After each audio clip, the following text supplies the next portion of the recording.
कुछ सालों से फसल ना होने के कारण रामू के घर में खाने तक को एक दाना भी नहीं था।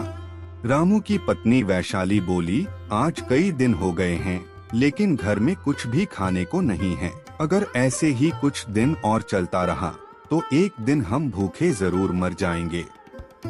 रामू बोला, अरे भगवान चिंता मत करो, भगवान पर भरोसा रखो, हमारे भी अच्छे दिन आएंगे। इतने में नैना मैं करती हुई वहां आई। नैना उसकी बकरी का नाम था। रामू को अपनी बकरी नैना से बहुत लगाव था। फिर वैशाली बोली, लो आ गई तुम्हारी नैना, इसकी भूख की तो चिंता रहती है तुम्हें, इसलिए जंगल में रोज ले जाते हो इसे चराने के लिए। ये तो घास फूस खाकर अपना पेट भर लेती है, लेकिन मैं तो घास फूस नहीं खा सकती। कई दिन हो गए पेट में एक भी अन्न का दाना नहीं गया है।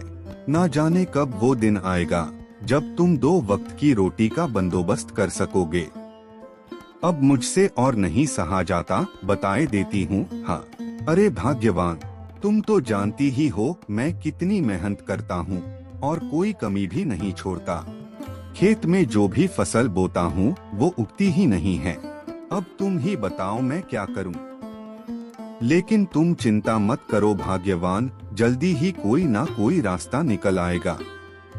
वैशाली बोली, अगर कुछ दिन और ऐसा ही चलता रहा तो मैं ही घर छोड़कर चली जाऊंगी। अगली दिन सुबह रामू अपने खेत में चला जाता है और उसकी बकरी खूंटे से बंधी हुई काफी चिल्ला रही होती थी। वैशाली बोली, अरे क्या हुआ, आज सुबह सुबह इतना क्यों चिल्ला रही है? चुप हो जा, बेचारा जानवर कब तक भूखा रहेगा। भूखी थी इसलिए चिल्ला रही थी। वैशाली ने गुस्से में आकर बकरी को एक चरवाहे के पास जाकर बेच दिया और बदले में कुछ पैसे पाकर खुश हो गई। शाम को रामू जब खेत से घर वापस आया तो उसकी नजर खूंटी पर गई। बकरी को खूंटी पर न देख रामू नैना नैना चिल्लाता हुआ घर के अंदर गया। तभी रामू ने देखा कि उसकी पत्नी बड़े मजे से बेसन के लड्डू और कचौरी खा रही है। रामू ने पूछा, अरे भाग्यवान, इतने सारे लड्डू और कचौरियां कहाँ से आए? और मेरी नैना कहीं नजर नहीं आ रही है। आखिर कहाँ है मेरी नैना? अब वैशाली कहती है, अरे ये लड्डू और कचौरी पड़ोस वाली दीदी देकर गई हैं। बहुत स्वादिष्ट है, तुम भी खाओ ना। रामू बोला, मुझे नहीं खाने तुम्हारे लड्डू और कचौरी, बस मुझे मेरी नैना का बता दो। वैशाली बोली, मुझे क्या पता तुम्हारी नैना कहाँ पर है, गई होगी जंगल में कुछ चरने के लिए, क्योंकि यहाँ तो उसे कुछ मिलता नहीं है।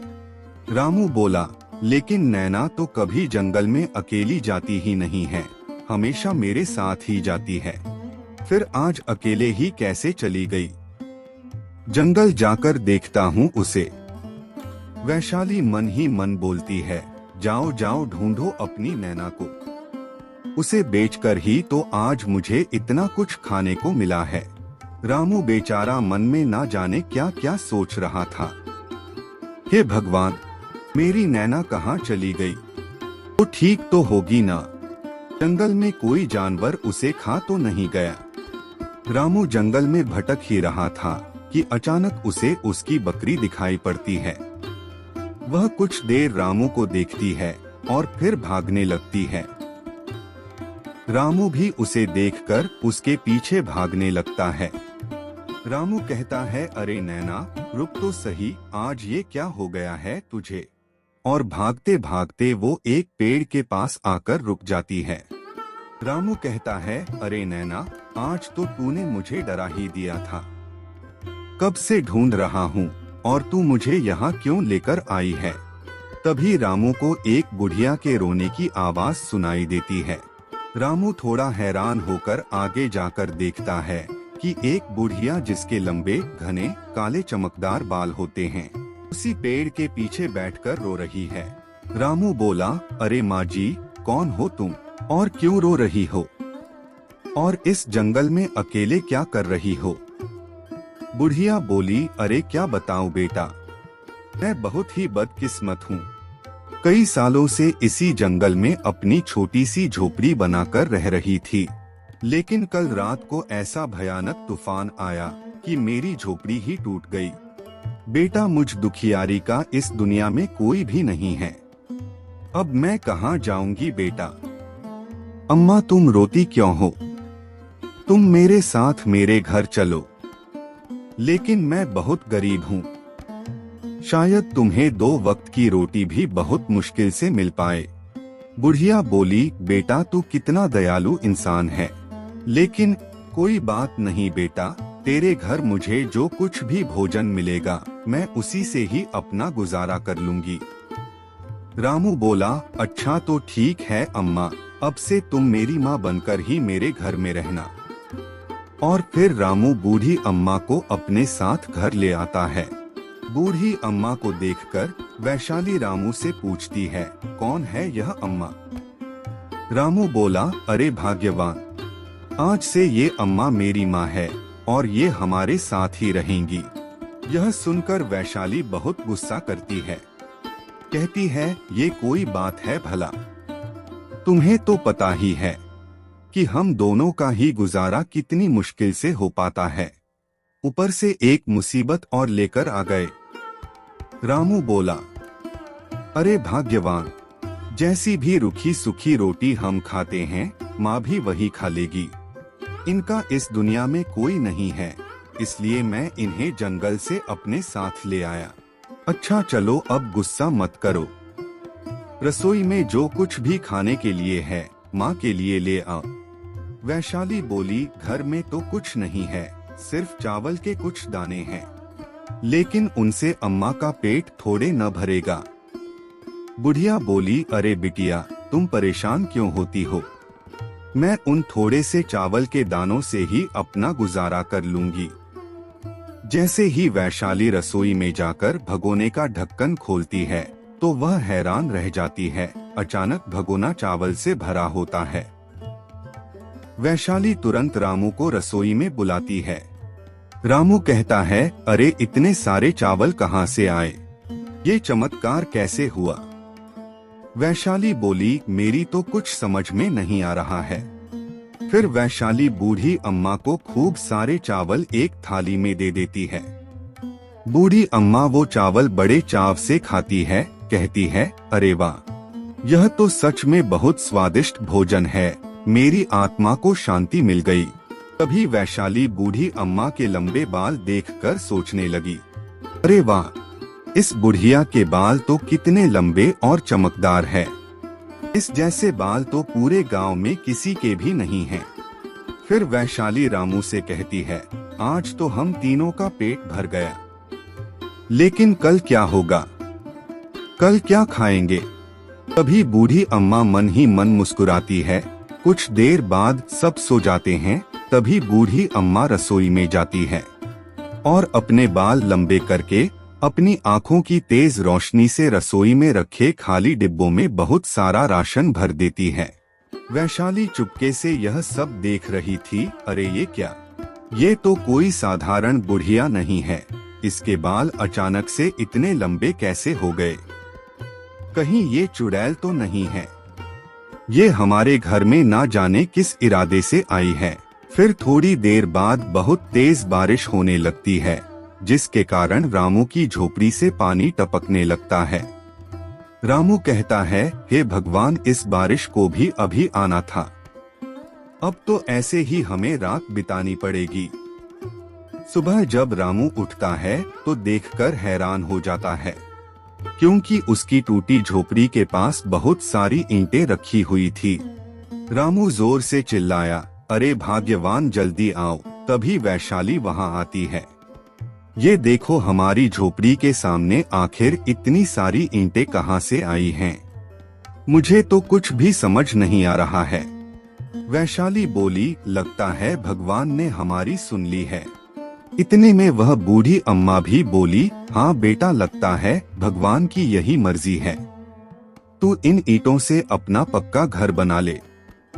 रामू खुशी खुशी हाँ में सिर हिलाता है और कुछ ही दिनों में एक बहुत सुंदर सा घर बनकर तैयार हो जाता है। वैशाली बोली, वाह कितना खूबसूरत घर बना है। अरे हाँ भाग्यवान, तुम बिल्कुल सही बोल रही हो। अरे माँ, हमारा घर देखो तो सही कितना सुंदर है। हाँ बेटा, देख रही हूँ, तेरा घर तो बहुत सुंदर है। ये सब भगवान की मर्जी है बेटा, उसके खेल निराले हैं।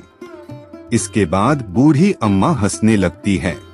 वैशाली मन ही मन सोचती है, मुझे तो लगता है ये चमत्कार भी इस जादुई बुढ़िया का ही है। कुछ दिन ऐसे ही बीत जाते हैं और एक रात सब सो रहे थे। तभी बूढ़ी अम्मा चुपके से बाहर निकल जाती है और बाहर जंगल की ओर जाने लगती है। वैशाली भी छुपकर उसके पीछे जंगल में जाने लगती है। बूढ़ी अम्मा जंगल में एक पेड़ के पास जाती है और एक बहुत सुंदर स्त्री बन जाती है जो बहुत सारे सोने के जेवर पहने होती है।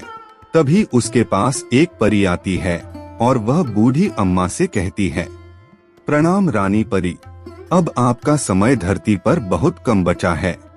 क्योंकि आप परियों की रानी हो तो जादुई नगरी को आपका इंतजार है। तब रानी परी बोली, मैं जानती हूँ, अब मेरा मनुष्यों के बीच एक साधारण मनुष्य बनकर रहने का समय समाप्त होने वाला है। परंतु जितना भी समय बचा है मैं उसे अपने बेटे रामू के साथ बिताना चाहती हूँ, क्योंकि रामू बहुत ही दयालु और ईमानदार इंसान है। लेकिन मैं बहुत जल्दी ही जादुई नगरी वापस आ जाऊंगी।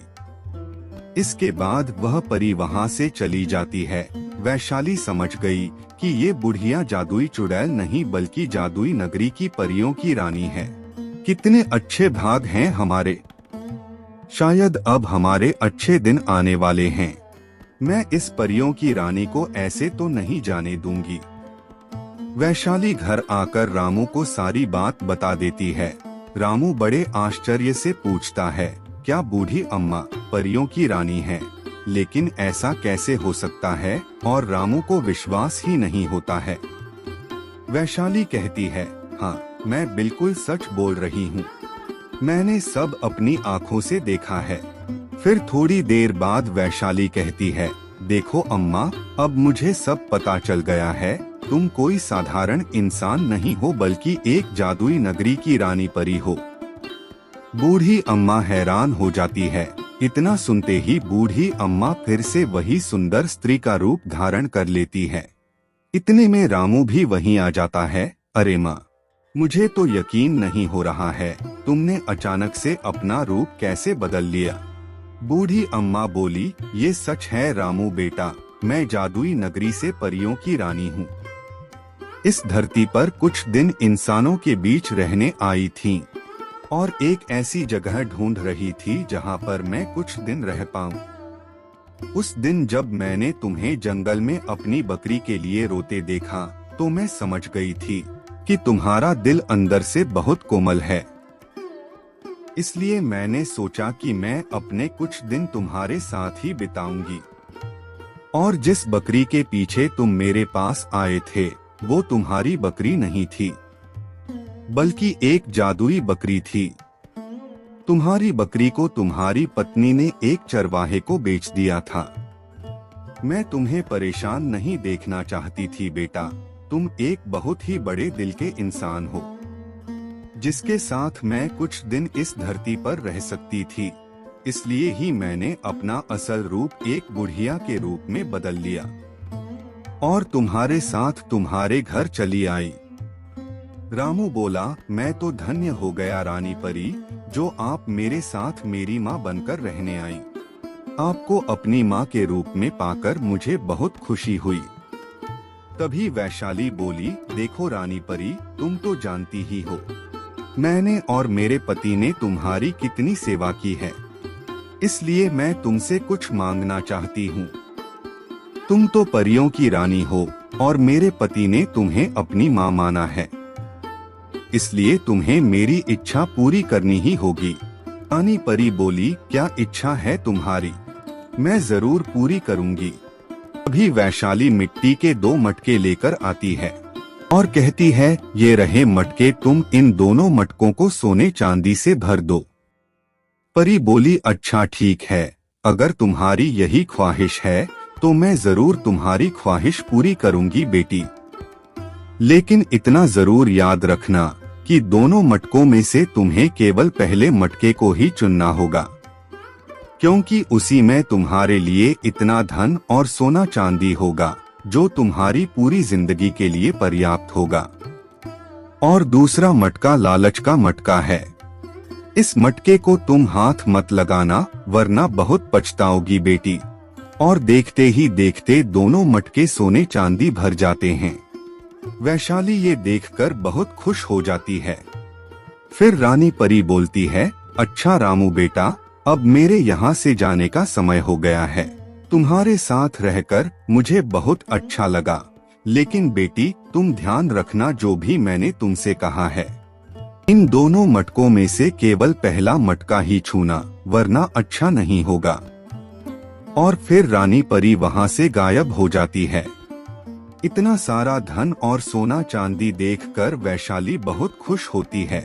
अब तो हम पूरे गांव में सबसे ज्यादा धनी हो जाएंगे। कुछ दिन ऐसे ही बीत जाते हैं और एक दिन वैशाली की नजर दूसरे मटके पर पड़ती है। अरे यह क्या, दूसरा मटका तो बहुत ज्यादा चमक रहा है। अगर ये भी मेरा हो जाए तो मैं गांव में सबसे अधिक धनवान हो जाऊंगी। जैसे ही वह मटका उठाती है तभी सारा सोना चांदी मिट्टी में बदल जाता है। वैशाली चौंक कर बोली, अरे ये क्या हो गया? सही कहा था रानी परी ने। रामू बोला, ये तुमने क्या किया भाग्यवान? रानी परी ने कहा था ना, दूसरा मटका मत छूना, लेकिन तुम्हारे लालच ने तो सब कुछ बर्बाद कर दिया। अब रहना फिर से भूखी, तुम्हारा लालच तुम्हें ले डूबा।